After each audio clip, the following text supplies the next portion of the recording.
바울에 의하면 인간이 의롭게 되었음을 보여주는 증표는 성령을 받았는지의 여부이다. 그 이유는 구약의 선지자들이 약속한 것이기도 하지만 거룩하신 성령이 우리 안에 들어오셨다는 것이 우리가 의롭게 되었음을 증거하는 것이기 때문이다. 그래서 갈라디아 교인들에게 묻는다. 너희가 성령을 받은 것이 율법의 행위에 의해서냐 아니면 믿음에 의해서이냐. 당시는 성령이 임하시는 표적이 있던 시대였다. 때로는 바람으로, 때로는 불로, 때로는 방언으로, 때로는 하나님을 높이는 것과 같은 외적 표적이 있었다. 그래서 그들은 주님을 영접할 때 자기 안에 성령이 임하셨음을 안다. 그래서 믿는 자들은 의롭게 되는 것이 율법의 행위에 의해서가 아니라 믿음에 의해서이었음을 이미 알고 있었다. 그런데 성령을 받은 것이 율법의 행위에 의해서냐고 물었을 때 그것은 너희가 율법을 다 지켰을 때 성령을 받았느냐는 질문은 아니다. 후대에 와서 유대인들은 율법을 613개 계명으로 분류하였는데 이를 기준으로 하더라도 계명 하나를 실천하였을 때 성령을 받는 것인지 613개의 계명을 다 실천하였을 때 성령을 받는 것인지 알 수 없기 때문이다. 또 이웃을 사랑하라는 계명을 지키기 위해서는 어디까지 해야 성령을 받을 수 있는 것일까?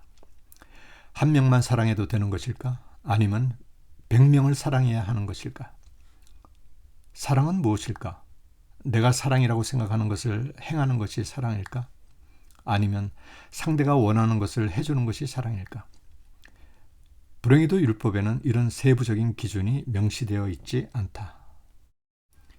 그러므로 어떤 유대인이 자신은 율법을 다 지켰다고 말한다면 그것은 외적으로 누구나 알 수 있는 유대인의 표지를 지킨 자이다.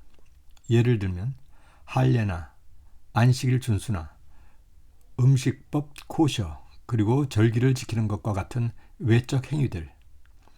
이런 표지를 행하는 자는 누가 보아도 그가 율법을 지키는 유대인이라 생각할 것이다. 그래서 유대주의자들은 유대인으로서의 정체성의 시작인 할례를 율법의 대표적인 행위로 간주하여 이방인 크리스천도 할례를 해야 한다고 주장했다. 할례는 유대인이라면 제일 먼저 하게 되는 유대인의 표지로 태어난 지 8일 만에 하게 된다. 그리고 이방인의 경우는 유대인으로 개종하고 나서 하게 되는 것이다. 아마도 바울은 율법의 행위로 성령을 받았느냐고 물었을 때 할례를 염두에 두었는지 모른다. 갈라디아 교인들은 믿음으로 이미 성령을 받았다. 그런 그들이 할례만 했지 성령은 받지 못한 육체로 돌아가겠다고 주장하고 있는 것이다. 그것은 성령을 거부하는 행위로 성령을 거스르는 죄와도 같다. 그런 그들에게 바울은 성령으로 시작하였다가 육체로 마치겠냐고 묻고 있다. 이어서 바울은 믿음과 관련하여 성경은 어떻게 증언하고 있는지 아브라함의 예를 들어 설명한다. 아브라함은 믿음으로 의롭다 여김을 받았기에 믿음으로 말미암는 자는 그의 아들이자 약속의 상속자가 된다. 그러나 율법의 행위에 속한 자는 그 약속을 받지 못하고 여전히 저주 아래에 있는 것이다. 여기서 율법의 행위에 속한 자는 저주 아래 있다는 말씀 때문에 우리는 율법이 바로 저주라고 오해한다.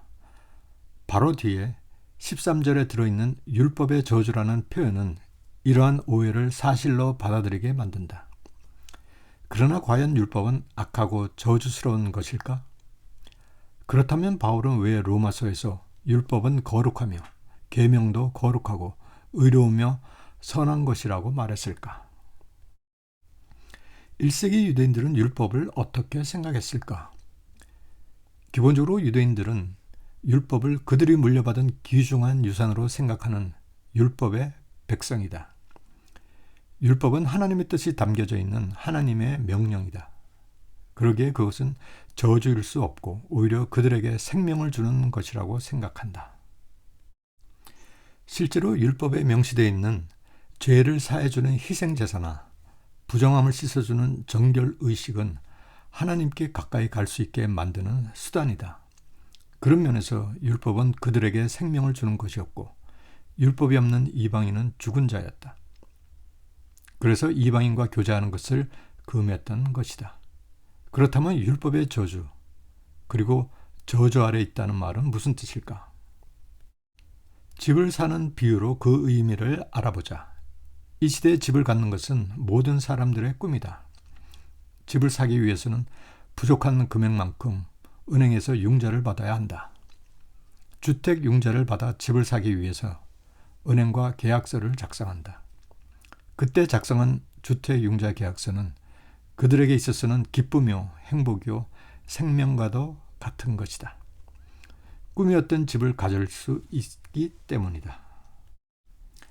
그런데 그 계약서에는 원금과 이자를 갚지 못할 때는 집을 차압할 수 있다는 주택담보 조항이 한쪽 구석에 있다. 불행히도 후에 돈을 갚지 못할 상황에 처해지자 은행은 집을 압류하겠다고 한다. 이제 전 재산과 마찬가지인 집을 빼앗길 상황에 처했다. 한때 기쁨이요 생명이었던 그 계약서가 담보 조항으로 인해 이제 저주로 바뀌었다. 이 융자 계약서처럼 율법은 이스라엘에게 생명과 같은 것이지만 율법을 지키지 못했을 때는 저주를 받게 된다. 그러므로 율법의 저주란 율법을 지키지 못했을 때 받을 저주를 말하는 것이지 율법 자체가 저주라는 말은 아니다. 예수님은 율법 때문이 아니라 율법의 저주 때문에 십자가에 달리셔서 율법이 우리에게 씌운 저주를 걷어가신 것이다. 그러므로 갈라디아 교인들을 향한 바울의 주장은 이것이다. 그리스도의 십자가로 유대인도 율법의 저주에서 벗어났는데 너희 이방인들은 왜 할례를 해서 율법의 저주 안에 들어오려 하느냐? 그것은 마치 누군가가 나타나 압류당한 그 집을 선물로 공짜로 주겠다고 하는데 자꾸 계약을 유지하겠다고 고집 피우는 격이다. 율법의 저주에서 유대인을 속량하신 이유에 대해 바울은 예수 안에 아브라함의 복이 이방인에게 미치게 하고 또 유대인도 믿음을 통해서 성령의 약속을 받게 하기 위해서라고 알려준다. 성경에 의하면 하나님도 예수님도 마지막 때에 성령을 보내주실 것을 약속하셨다. 그러므로 믿음은 약속하신 성령을 받는 통로이자 언약의 성취인 것이다.